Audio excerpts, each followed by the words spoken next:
या देवी सर्वभूतेषु मां ब्रह्मचारिणी रूपेण संस्थिता नमस्तस्यै नमस्तस्यै नमस्तस्यै नमो नमः। जय माता दी। प्रिय श्रोताओ, आज नवरात्रि के दूसरे दिन सुनिए श्री दुर्गा सप्तशती के दूसरे दिन पढ़े जाने वाले सभी अध्याय। ओम मध्यम चरित्र के विष्णु ऋषि, महालक्ष्मी देवता, उष्णिक छंद, शाकंभरी शक्ति, दुर्गा बीज, वायु तत्व और यजुर्वेद स्वरूप है। श्री महालक्ष्मी की प्रसन्नता के लिए मध्यम चरित्र के पाठ में इसका विनियोग है। मैं कमल के आसन पर बैठी हुई प्रसन्न मुख वाली महिषासुर मर्दिनी भगवती महालक्ष्मी का भजन करता हूँ, जो अपने हाथों में अक्षमाला, फरसा, गदा, बाण, वज्र, पद्म, धनुष, कुंडिका, दंड, शक्ति, खड़ग, ढाल, शंख, घंटा, मधुपात्र, शूल, पास और चक्र धारण करती हैं। ऋषि कहते हैं, पूर्व काल में देवताओं और असुरों में पूरे 100 वर्षों तक घोर संग्राम हुआ था। उसमें असुरों का स्वामी महिषासुर था और देवताओं के नायक इंद्र थे। उस युद्ध में देवताओं की सेना महाबली असुरों से परास्त हो गई। संपूर्ण देवताओं को जीतकर महिषासुर इंद्र बन बैठा।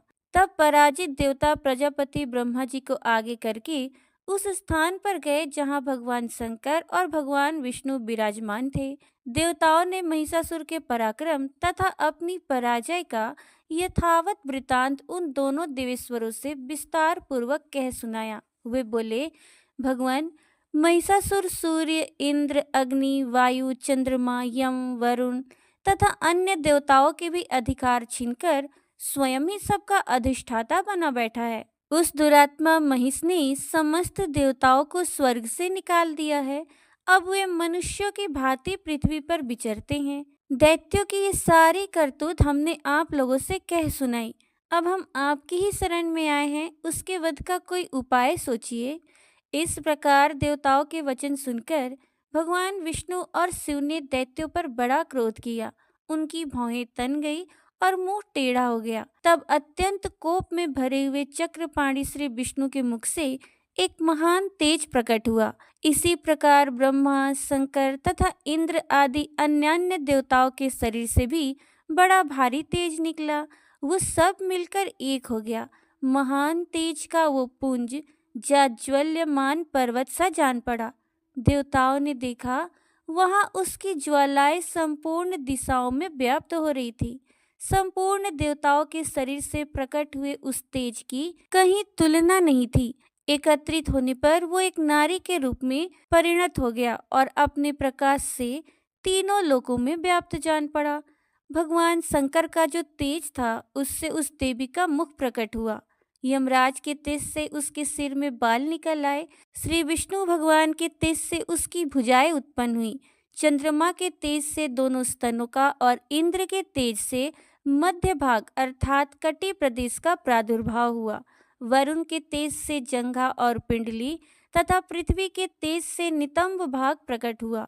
ब्रह्मा के तेज से दोनों चरण और सूर्य के तेज से उसकी अंगुलियां हुई। वसुओं के तेज से हाथों की अंगुलियां और कुबेर के तेज से नासिका प्रकट हुई। उस देवी के दांत प्रजापति के तेज से और तीनों नेत्र अग्नि के तेज से प्रकट हुए थे। उसकी भौएं संध्या के और कान वायु के तेज से उत्पन्न हुए थे। इसी प्रकार अन्यान्य देवताओं के तेज से भी उस कल्याणमयी देवी का आविर्भाव हुआ। तदनंतर समस्त देवताओं के तेजपुंज से प्रकट हुई देवी को देखकर महिषासुर के सताए हुए देवता बहुत प्रसन्न हुए। पिनाकधारी भगवान शंकर ने अपने शूल से एक शूल निकालकर उन्हें दिया। फिर भगवान विष्णु ने अपने चक्र से चक्र उत्पन्न करके भगवती को अर्पण किया। वरुण ने भी शंख भेंट किया। अग्नि ने उन्हें शक्ति दी और वायु ने धनुष तथा बाण से भरे हुए 2 तरकस प्रदान किए। सहस्त्र नेत्रों वाले देवराज इंद्र ने अपने वज्र से वज्र उत्पन्न करके दिया और एरावत हाथी से उतारकर एक घंटा भी प्रदान किया। यमराज ने कालदंड से दंड, वरुण ने पास, प्रजापति ने स्फटिकाक्ष की माला तथा ब्रह्मा जी ने कमंडलू भेंट किया। सूर्य ने देवी के समस्त रोमकूपों में अपनी किरणों का तेज भर दिया। काल ने उन्हें चमकती हुई ढाल और तलवार दी। क्षीर समुद्र ने उज्जवल हार तथा कभी जीर्ण न होने वाले 2 दिव्य वस्त्र भेंट किए और साथ ही उन्होंने दिव्य चूड़ामणि, 2 कुंडल, कड़े, उज्जवल अर्धचंद्र, सब बाहुओं के लिए केयूर, दोनों चरणों के लिए निर्मल नुपुर, गले की सुंदर हंसली और सब अंगुलियों में पहनने के लिए रत्नों की बनी अंगूठियां भी दी। विश्वकर्मा ने उन्हें अत्यंत निर्मल फरसा भेंट किया, साथ ही अनेक प्रकार के अस्त्र और अभेद्य कवच दिए। इनके सिवा मस्तक और वक्षस्थल पर धारण करने के लिए कभी न कुमलाने वाले कमलों की मालाएं दी। जलधि ने उन्हें सुंदर कमल का फूल भेंट किया। हिमालय ने सवारी के लिए सिंह तथा भांति भांति के रत्न समर्पित किए।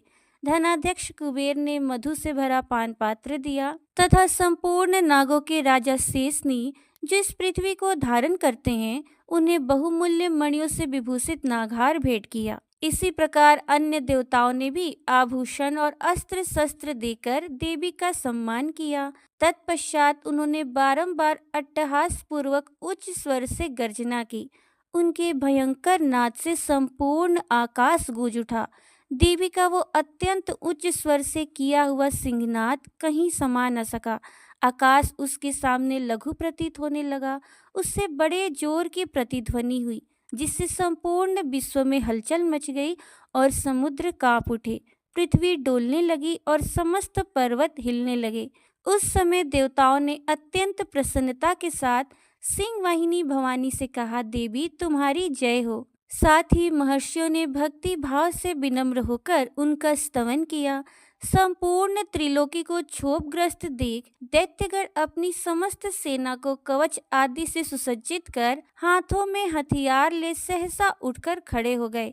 उस समय महिषासुर ने बड़े क्रोध में आकर कहा, आह, ये क्या हो रहा है।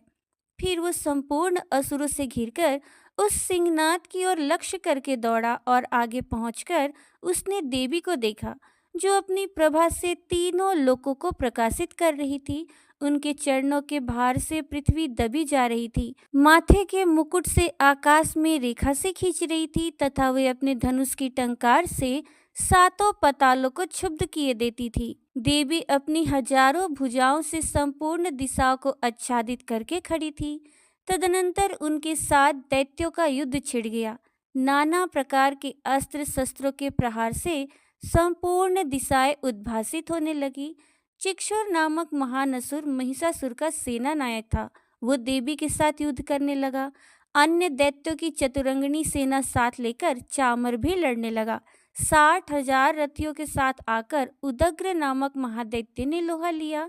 1 करोड़ रथियों को साथ लेकर महाहनु नामक दैत्य युद्ध करने लगा, जिसके रोए तलवार के समान तीखे थे।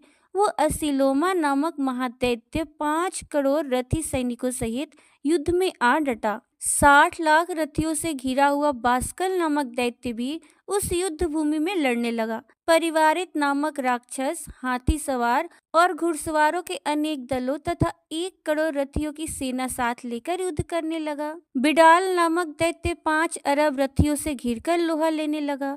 इनके अतिरिक्त और भी हजारों महादैत्य रथ, हाथी, घोड़ों की सेना साथ लेकर वहां देवी के साथ युद्ध करने लगे।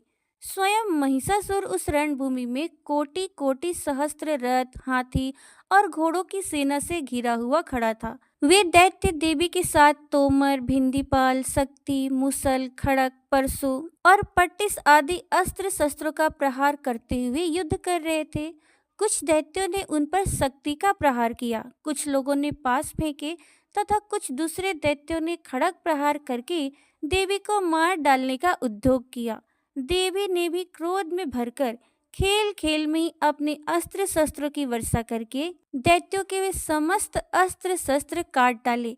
उनके मुख पर परिश्रम या थकावट का रंच मात्र भी चिन्ह नहीं था। देवता और ऋषि उनकी स्तुति करते थे और वे भगवती परमेश्वरी दैत्यों के शरीरों पर अस्त्र शस्त्रों की वर्षा करती रही।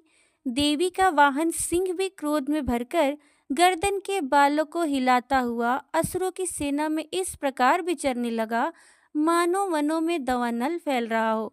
रणभूमि में दैत्यों के साथ युद्ध करती हुई अंबिका देवी ने जितने निश्वास छोड़े, वे सभी तत्काल सैकड़ों हजारों गणों के रूप में प्रकट हो गए और परशु, भिंडीपाल, खड़ग तथा पट्टिस आदि अस्त्रों द्वारा असुरों का सामना करने लगे। देवी की शक्ति से बढ़े हुए वे गण असुरों का नाश करते हुए नगाड़ा और शंख आदि बाजे बजाने लगे। उस संग्राम महोत्सव में कितने ही गण मृदंग बजा रहे थे। तदनंतर देवी ने त्रिशूल से, गदा से, शक्ति की वर्षा से और खड़ग आदि से सैकड़ों महादैत्यों का संहार कर डाला। कितनों को घंटे के भयंकर नाद से मूर्छित करके मार गिराया। बहुतरे दैत्यों को पास से बांधकर धरती पर घसीटा। कितने ही दैत्य उनकी तीखी तलवार की मार से दो दो टुकड़े हो गए। कितने ही गदा के चोट से घायल हो धरती पर सो गए। कितने ही मूसल की मार से अत्यंत आहत होकर रक्त वमन करने लगे। कुछ दैत्य सूल से छाती फट जाने के कारण पृथ्वी पर ढेर हो गए। उस रणांगन में बाण समूहों की वृष्टि से कितने ही असुरों की कमर टूट गई। बाज की तरह झपटने वाले देव पीड़क दैत्यगण अपने प्राणों से हाथ धोने लगे। किन्हीं की बाहें छिन्न भिन्न हो गई, कितनों की गर्दनें कट गई। कितने ही दैत्यों के मस्तक कट कट कर गिरने लगे। कुछ लोगों के शरीर मध्य भाग में ही विदीर्ण हो गए। कितने ही महादैत्य जांघें कट जाने से पृथ्वी पर गिर पड़े। कितनों को ही देवी ने एक बाह, एक पैर और एक नेत्र वाले करके दो टुकड़ों में चीर डाला। कितने ही दैत्य मस्तक कट जाने पर भी गिरकर फिर उठ जाते और केवल धड़ के ही रूप में अच्छे अच्छे हथियार हाथ में ले देवी के साथ युद्ध करने लगते थे। दूसरे कबंध युद्ध के बाजों की लय पर नाचते थे। कितने ही बिना सिर के धड़ हाथों में खड़ग, शक्ति और रिष्टे लिए दौड़ते थे तथा दूसरे दूसरे महादैत्य ठहरो ठहरो ये कहते हुए देवी को युद्ध के लिए ललकारते थे। जहाँ वो घोर संग्राम हुआ था वहाँ की धरती देवी के गिराए हुए रथ, हाथी, घोड़े और असुरों की लाशों से ऐसी पट गई थी कि वहाँ चलना फिरना भी असंभव हो गया था। दैत्यों की सेना में हाथी, घोड़े और असुरों के शरीरों से इतनी अधिक मात्रा में रक्तपात हुआ था कि थोड़ी ही देर में वहां खून की बड़ी बड़ी नदियां बहने लगी। जगदम्बा ने असुरों की विशाल सेना को क्षण भर में नष्ट कर दिया। ठीक उसी तरह जैसे तृण और काठ के भारी ढेर को आग कुछ ही क्षणों में भस्म कर देती है। और वो सिंह भी गर्दन के बालों को हिला हिलाकर जोर जोर से गर्जना करता हुआ दैत्यों के शरीरों से मानो उनके प्राण चूने लेता था। वहां देवी के गणों ने भी उन महादैत्यों के साथ ऐसा युद्ध किया जिससे आकाश में खड़े हुए देवतागण उन पर बहुत संतुष्ट हुए और फूल बरसाने लगे। इस प्रकार श्री मार्कंडेय पुराण में सावर्णिक मनवंतर की कथा के अंतर्गत देवी महात्म्य में महिषासुर की सेना का वध नामक दूसरा अध्याय पूरा हुआ। तीसरा अध्याय। जगदम्बा के श्री अंगों की कांति उदय काल के सहस्त्रों सूर्यों के समान है। वे लाल रंग की रेशमी साड़ी पहने हुए हैं। उनके गले में मुंड माला शोभा पा रही है। दोनों स्तनों पर रक्त चंदन का लेप लगा है। वे अपने कर कमलों में जप मालिका, विद्या और अभय तथा वर नामक मुद्राएं धारण किए हुए हैं। 3 नेत्रों से सुशोभित मुखारबिंद की बड़ी शोभा हो रही है। उनके मस्तक पर चंद्रमा के साथ ही रत्नमय मुकुट बंधा है तथा वे कमल के आसन पर विराजमान हैं। ऐसी देवी को मैं भक्ति पूर्वक प्रणाम करता हूँ। ऋषि कहते हैं, दैत्यों की सेना को इस प्रकार तहस नहस होते देख महादैत्य सेनापति चिक्षुर क्रोध में भरकर अंबिका देवी से युद्ध करने के लिए आगे बढ़ा। वो असुर रणभूमि में देवी के ऊपर इस प्रकार बाणों की वर्षा करने लगा जैसे बादल मेरुगिरी की शिखर पर पानी की धार बरसा रहा हो। तब देवी ने अपने बाणों से उसके बाण समूह को अनायास ही काटकर उसके घोड़ों और सारथी को भी मार डाला। साथ ही उसके धनुष तथा अत्यंत ऊंची ध्वजा को भी तत्काल काट गिराया। धनुष कट जाने पर उसके अंगों को अपने बाणों से बींध डाला। धनुष, रथ, घोड़े और सारथी के नष्ट हो जाने पर वो असुर ढाल और तलवार लेकर देवी की ओर दौड़ा। उसने तीखी धार वाली तलवार से सिंह के मस्तक पर चोट करके देवी की भी बाएं भुजा में बड़े वेग से प्रहार किया। राजन, देवी की बाह पर पहुंचते ही वो तलवार टूट गई। फिर तो क्रोध से लाल आंखें करके उस राक्षस ने शूल हाथ में लिया और उसे उस महादैत्य ने भगवती भद्रकाली के ऊपर चलाया। वो शूल आकाश से गिरते हुए सूर्य मंडल की भांति अपने तेज से प्रज्वलित हो उठा। उस शूल को अपनी ओर आते देख देवी ने भी शूल का प्रहार किया। उससे राक्षस की शूल के सैकड़ों टुकड़े हो गए। साथ ही महादैत्य चिक्षुर की भी धज्जियां उड़ गई। वो प्राणों से हाथ धो बैठा। महिषासुर के सेनापति उस महापराक्रमी चिक्षुर के मारे जाने पर देवताओं को पीड़ा देने वाला चामर हाथी पर चढ़कर आया। उसने भी देवी के ऊपर शक्ति का प्रहार किया, किंतु जगदम्बा ने उसे अपने हुंकार से ही आहत एवं निष्प्रभ करके तत्काल पृथ्वी पर गिरा दिया। शक्ति टूटकर गिरी हुई देख चामर को बड़ा क्रोध हुआ। अब उसने शूल चलाया, किंतु देवी ने उसे भी अपने बाणों द्वारा काट डाला। इतने में ही देवी का सिंह उछलकर हाथी के मस्तक पर चढ़ बैठा और उस दैत्य के साथ खूब जोर लगाकर बाहुयुद्ध करने लगा। वे दोनों लड़ते लड़ते हाथी से पृथ्वी पर आ गए और अत्यंत क्रोध में भरकर एक दूसरे पर बड़े भयंकर प्रहार करते हुए लड़ने लगे। तदनंतर सिंह बड़े वेग से आकाश की ओर उछला और उधर से गिरते समय उसने पंजों की मार से चामर का सिर धड़ से अलग कर दिया। इसी प्रकार उदग्र भी शिला और वृक्ष आदि की मार खाकर रणभूमि में देवी के हाथ से मारा गया तथा कराल भी दांतों, मुक्कों और थप्पड़ों की चोट से धराशायी हो गया। क्रोध में भरी हुई देवी ने गदा की चोट से उद्धत का कचूमर निकाल डाला। भिंदीपाल से वास्कल को तथा बाणों से ताम्र और अंधक को मौत के घाट उतार दिया। 3 नेत्रों वाली परमेश्वरी ने त्रिशूल से उग्रास्य, उग्रवीर्य तथा महाहनु नामक दैत्य को मार डाला। तलवार की चोट से बिडाल के मस्तक को धड़ से काट गिराया। दुर्धर और दुर्मुख इन दोनों को भी अपने बाणों से यमलोक भेज दिया।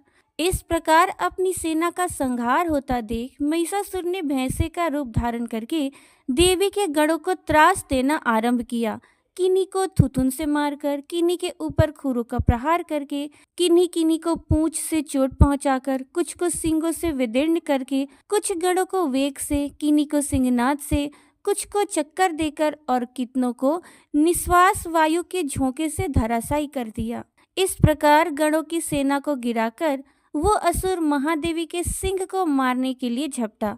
इससे जगदम्बा को बड़ा क्रोध हुआ। उधर महापराक्रमी महिषासुर भी क्रोध में भरकर धरती को खुरों से खोदने लगा तथा अपने सींगों से ऊंचे ऊंचे पर्वतों को उठाकर फेंकने और गरजने लगा। उसके वेग से चक्कर देने के कारण पृथ्वी क्षुब्ध होकर फटने लगी। उसकी पूंछ से टकराकर समुद्र सब ओर से धरती को डुबोने लगा। हिलते हुए सींगों के आघात से विदीर्ण होकर बादलों के टुकड़े टुकड़े हो गए। उसके श्वास की प्रचंड वायु के वेग से उड़े हुए सैकड़ों पर्वत आकाश से गिरने लगे। इस प्रकार क्रोध में भरे हुए उस महादैत्य को अपनी ओर आते देख चंडिका ने उसका वध करने के लिए महान क्रोध किया। उन्होंने पास फेंककर उस महान असुर को बांध लिया। उस महासंग्राम में बंध जाने पर उसने भैंसे का रूप त्याग दिया और तत्काल सिंह के रूप में वो प्रकट हो गया। उस अवस्था में जगदम्बा ज्यों ही उसका मस्तक काटने के लिए उद्यत हुई, त्यों ही वो खड़गधारी पुरुष के रूप में दिखाई देने लगा। तब देवी ने तुरंत ही बाणों की वर्षा करके ढाल और तलवार के साथ उस पुरुष को भी बिंद डाला। इतने में ही वो महान गजराज के रूप में परिणत हो गया तथा अपनी सूंड से देवी के विशाल सिंह को खींचने और गरजने लगा। खींचते समय देवी ने तलवार से उसकी सूंड काट डाली। तब उस महादैत्य ने पुनः भैंसे का शरीर धारण कर लिया और पहले की ही भांति चराचर प्राणियों सहित तीनों लोकों को व्याकुल करने लगा।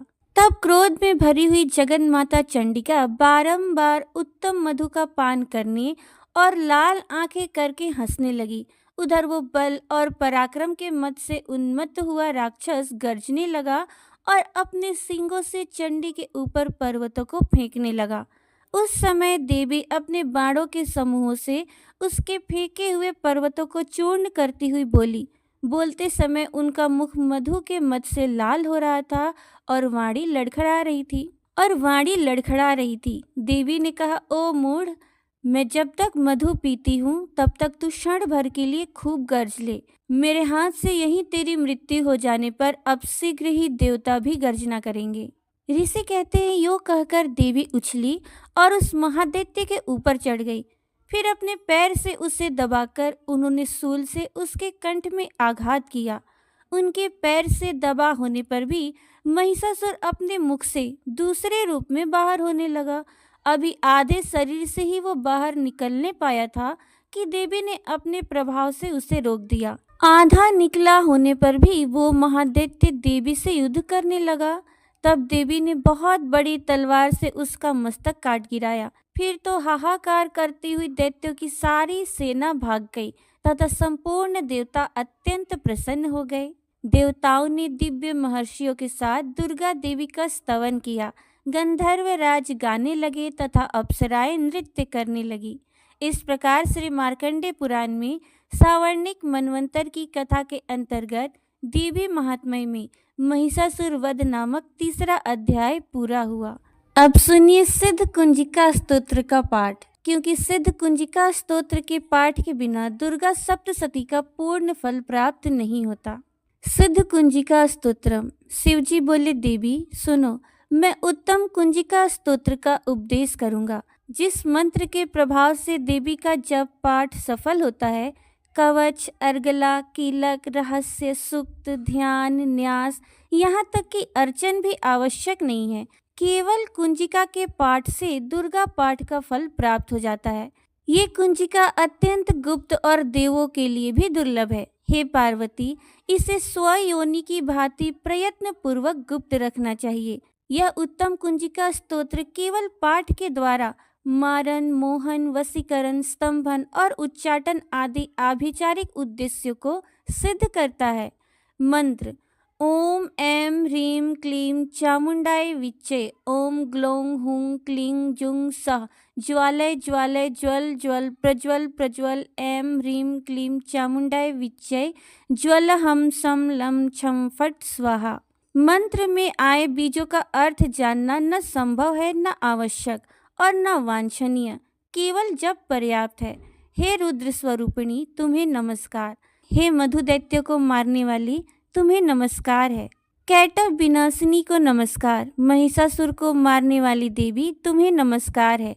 शुंभ का हनन करने वाली और निशुंभ को मारने वाली, तुम्हें नमस्कार है। हे महादेवी, मेरे जप को जागृत और सिद्ध करो। एमकार के रूप में सृष्टि स्वरूपिणी, ह्रीम के रूप में सृष्टि पालन करने वाली, क्लीम के रूप में काम रूपिणी तथा निखिल ब्रह्मांड की बीज रूपिणी देवी, तुम्हें नमस्कार है। चामुंडा के रूप में चंड विनाशिनी और ऐकार के रूप में तुम वर देने वाली हो। विच्चय रूप में तुम नित्य ही अभय देती हो। इस प्रकार ऐं ह्रीं क्लीं चामुंडाय विच्चे, तुम इस मंत्र का स्वरूप हो। धाम धीम धूम के रूप में धुर्जटी, शिव की तुम पत्नी हो। वाम वीम वुम के रूप में तुम वाणी की अधीश्वरी हो। क्राम क्रीम क्रूम के रूप में कालिका देवी। साम सिम सुम के रूप में मेरा कल्याण करो। हुम हुम हुमकार स्वरूपिणी, जम जम जम जम्भनादिनी, भ्राम भ्रीम भ्रूम के रूप में हे कल्याणकारिणी भैरवी भवानी, तुम्हें बार बार प्रणाम। अम कम चम टम तम पम यम शम विम दुम, एम वीम हम छम धिजाग्रम, इन सब को तोड़ो और दीप्त करो, करो स्वाहा। पाम पीम पुम के रूप में तुम पार्वती पूर्णा हो। खाम खीम खुम के रूप में तुम खेचरी, आकाश चारिणी अथवा खेचरी मुद्रा हो। साम सिम सुम स्वरूपिणी सप्तशती देवी के मंत्र को मेरे लिए सिद्ध करो। ये कुंजिका स्तोत्र मंत्र को जगाने के लिए है। इसे भक्तिहीन पुरुष को नहीं देना चाहिए। हे पार्वती, इसे गुप्त रखो। हे देवी, जो बिना कुंजिका के सप्तशती का पाठ करता है, उसे उसी प्रकार सिद्धि नहीं मिलती जिस प्रकार वन में रोना निरर्थक होता है। इस प्रकार श्री रुद्र यामल के गौरी तंत्र में शिव पार्वती संवाद में सिद्ध कुंजिका स्तोत्र संपूर्ण हुआ। प्रेम से बोलिए श्री सांचे दरबार की जय। जगत जननी माँ जगदम्बा की जय।